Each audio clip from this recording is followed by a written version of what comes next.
Hi guys, magandang araw po sa inyo lahat. Andun pala yung camera.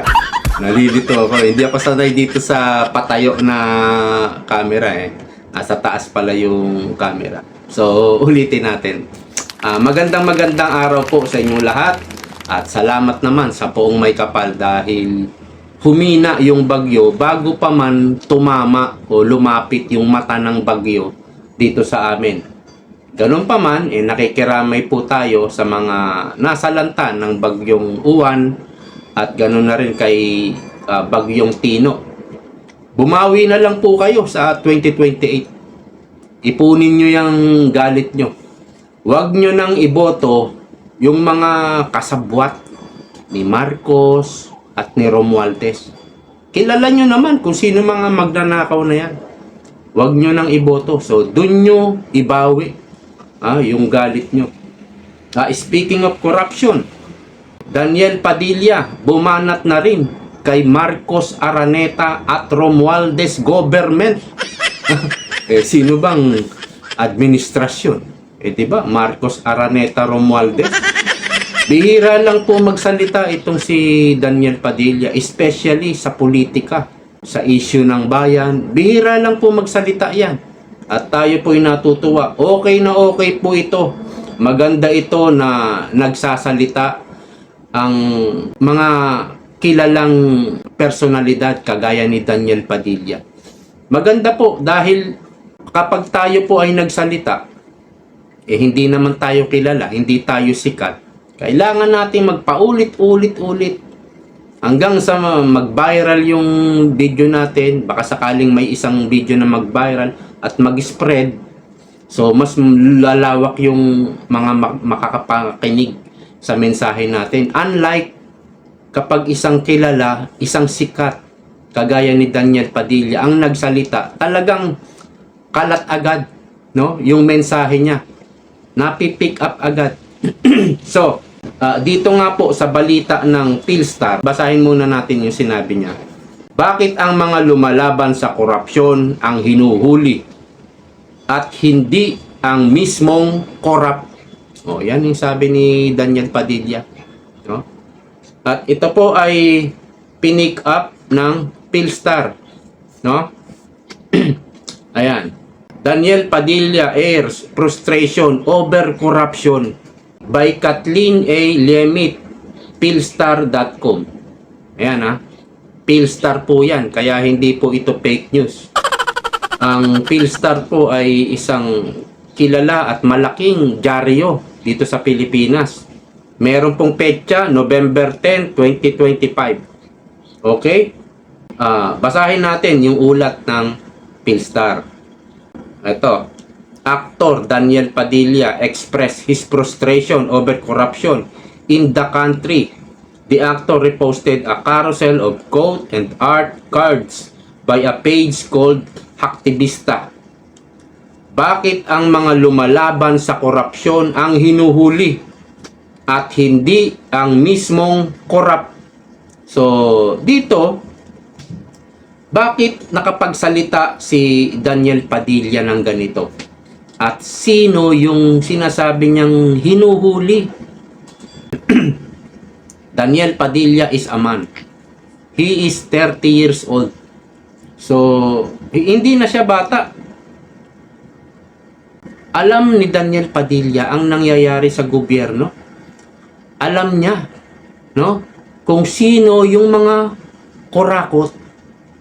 Kaya nasabi niya ito, no? Ika nga ni Ka Eduardo Manalo, tama na. Huwag niyong ululin ang taong bayan. Alam ni Daniel Padilla kung sino ang mga tunay na magnanakaw. Kaya niya nasasabi ito. Nakabuyang-yang na mga ebidensya. Kaya Marcos Jr., Araneta Romualdez, hindi nyo na mabubudol ang taong bayan. Kahit gumamit pa kayo ng maraming troll, alam ni Daniel Padilla kung sino ang mga mastermind. Now, sino ba yung sinasabi ni Daniel Padilla na hinuhuli? Sino ba yung nakaraan lang? Ito lang, nakaraan lang na napabalita na aarestuhin. Yan ba si Senator Bato de la Rosa?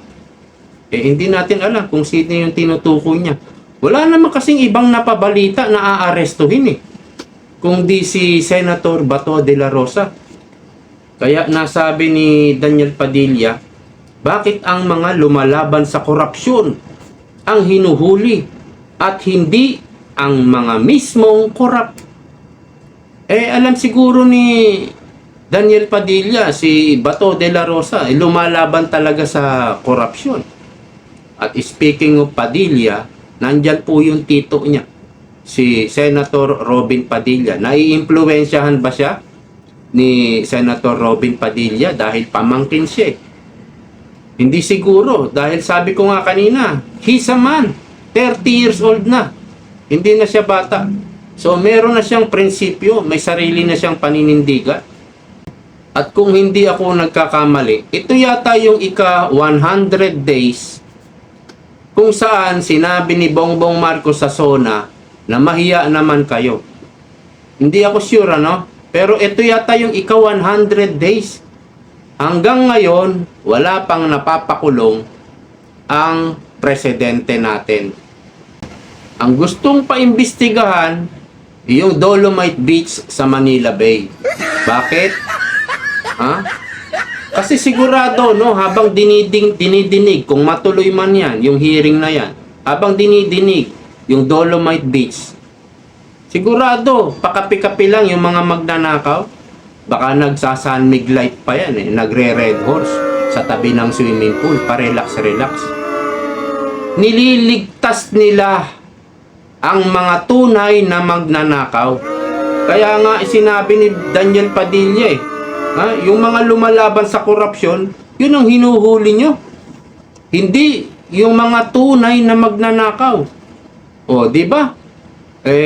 Nasuplak kayo ngayon ni Daniel Padilla. Kaya palakpakan natin to si Daniel Padilla. At sana yung mga kasamahan mo sa showbiz, magsalita na rin. We have freedom of speech under the Constitution. Kaya good job, Daniel Padilla. Good job. So ano kaya ang masasabi dito ng tagapagsinungaling ng Malacanang na si Auntie Claire? Sumagot ka. Sagutin mo si Daniel Padilla. Sikat yan. Baka crush mo pa nga yan. Sagutin mo. Ha? Yung amo mo. Ang pinapakulong lang o ang hinuhuli lang ay yung mga lumalaban pa sa korap. Yung mga korap, hindi hinuhuli. Sagutin mo si Daniel Padilla. Yan po ang aabangan natin. Bukas, baka bukas sumagot yan si Auntie Claire, tagapagsinungaling ng Malacanang. Maraming salamat po. See you po next time. Bye-bye. Love you.